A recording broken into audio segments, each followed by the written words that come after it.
Hello and welcome to video 4 in this series, Your First Song, a Worked Example. We're making good progress with our song. We've got 6 tracks. We've got a kick drum, a snare drum, hi-hat.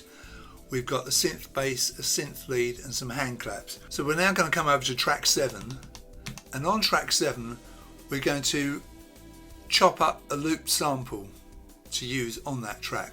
So we're going to do the usual thing. We're going to create chain 70 on track 7 and then put 4 instances of phrase 70 inside that chain. Let's do that first of all.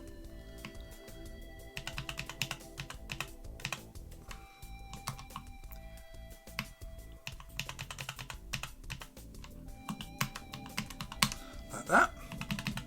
So we'll go into this phrase 70. We'll put a note at the top so we've got something to work with, C4.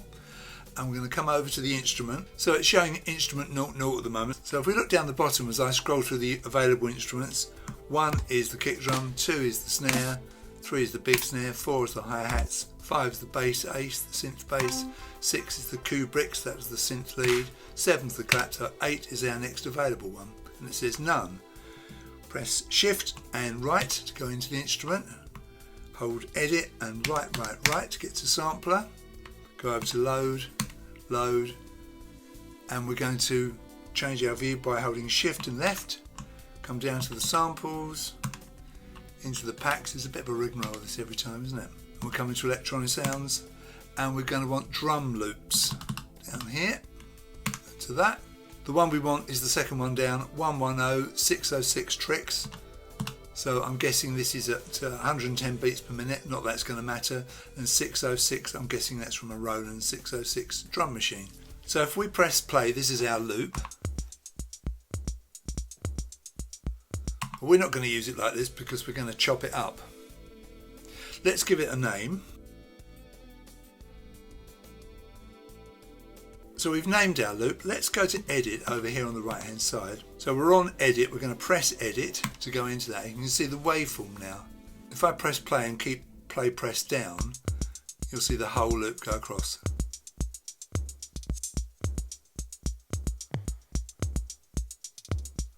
So that's quite interesting, isn't it? So we're going to go back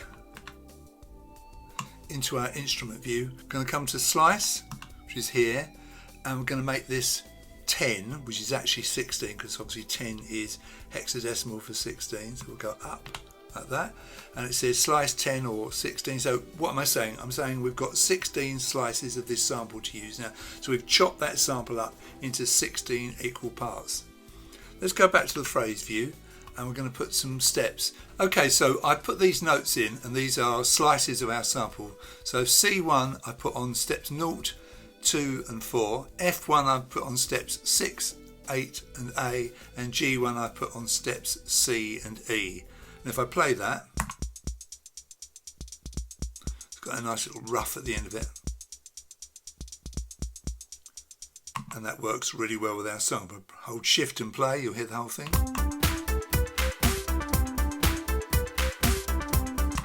Just makes the whole thing sound a bit more interesting.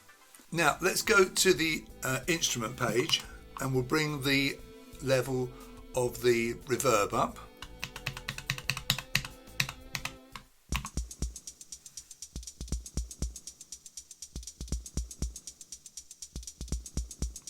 And remember, in this loop, these notes C1, C1, F1, they're not actual C1 notes. It's just the slices of the sample. So C1 is the first slice, F1 is a slice sort of in the middle, G1's a bit further along. It's a bit of a hard concept to get into if you're not used to this kind of thing. So don't forget, it's no good having no slices at all and just putting C1 on the first step of the phrase, because this complete sample won't play in sync, because it's set at 110 beats per minute and our song is at 120 beats per minute. And like I say, always remember to choose notes from the bottom end of the MIDI keyboard, C1, etc., as C4 won't play any samples. Let's save this, shall we? So that's our 7th track. We're going to do our final track now, track 8. And we're not going to use a sample this time. This time we're going to use a syn pad inside our HYPERSYN synth. Let's do our usual thing. We'll create chain 80 with 4 80 phrases. So bring it up to 80, go inside, and 80, Okay, so inside this phrase, let's put a note in. Okay, and obviously instrument 08 is not right. We want to make it 09. That's our next available instrument. We'll go into that. And it says none. And this time we're going to press the edit button down, hold the right button down once, twice, 3 times, 4 times, 5 times, and we're in HYPERSYN. Now we don't need to load anything in here because we're going to create this sound. We've got that sound which we're going to use. We'll make a few adjustments to that in a moment. Let's give it a name. Let's call it Syn Pad.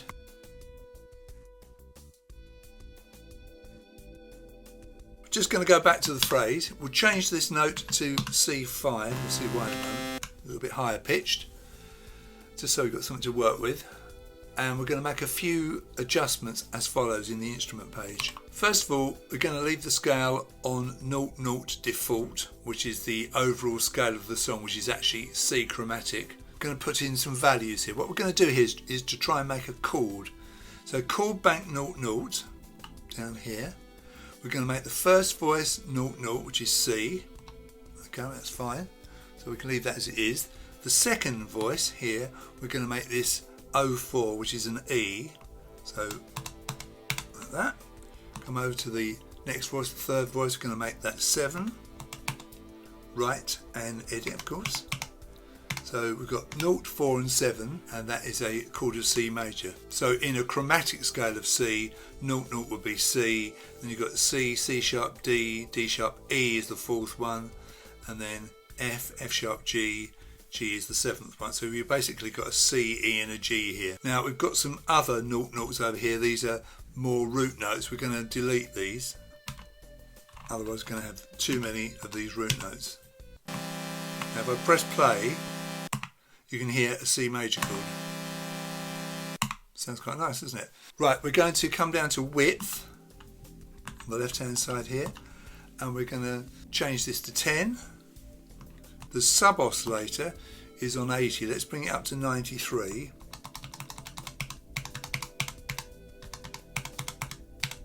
A few more things to change now because it's still not sounding great. The filter, we're going to put this onto low pass, and we're going to make the cutoff 9F,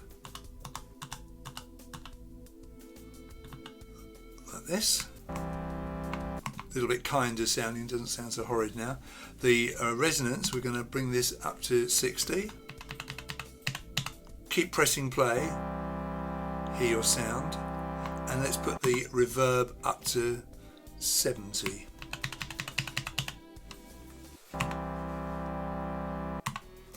And that sounds pretty nice.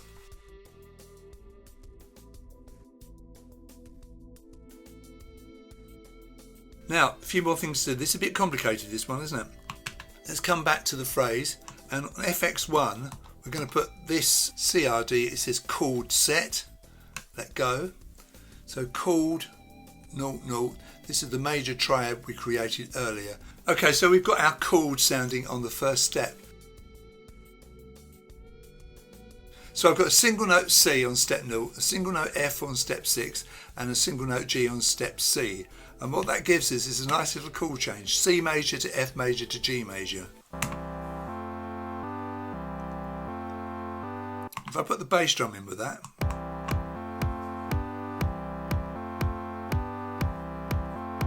let's put the whole sequence in.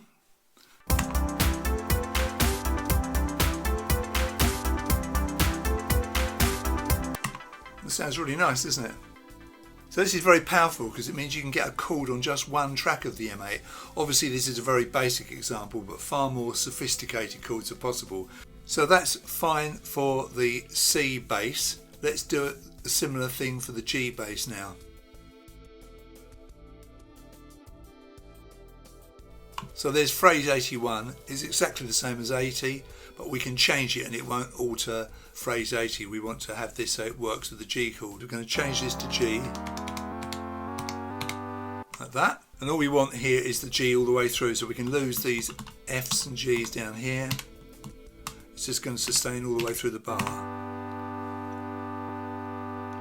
Should be fine. So we're going to need to do some arranging here. Okay, so now we've got this chain 81 a couple of times to go with chains 41 and 51. That's when the chord changes to the G. Let's just run this. So this is the CFG pattern, track 8. And again here. Now here it should go to the chord change to G.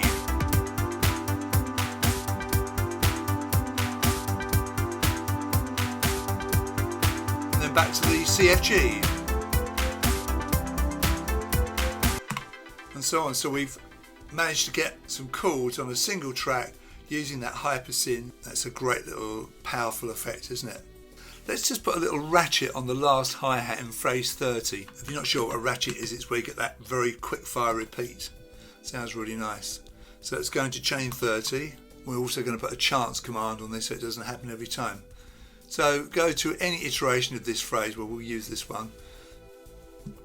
We'll scroll down to step E. I'm going to do it on this note here, this C4 here, and in the effects column, the first one here, I'm going to place a chance command. Hold edit and up, and we're going to look for the CHA, which is where is that? It's in the sequencer effects, I think. Here it is over here. So now I've got a chance command on this. We're going to move over to FX2, and we're going to put a RET.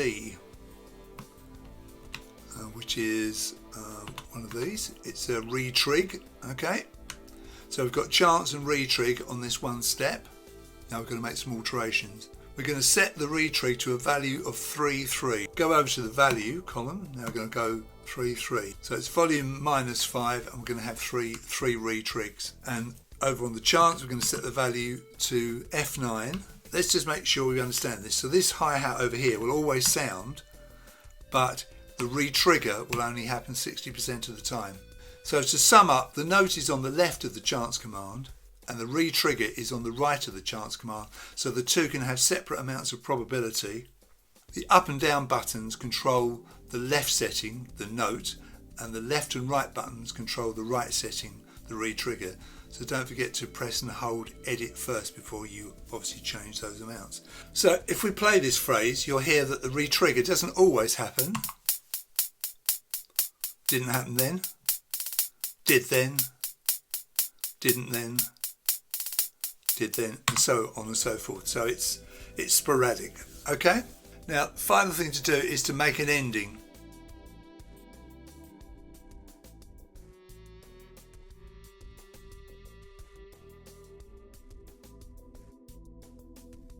Okay, so let's play the whole thing through for you now.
So there we are, we've reached the end of our journey. That's our basic song all programmed in. Once I feel like I've learned a bit more, and obviously there's lots I want to get into, like the tables and the scales, things like that, I will do some more lessons and you'll be able to see those when they become available. Thank you very much for watching.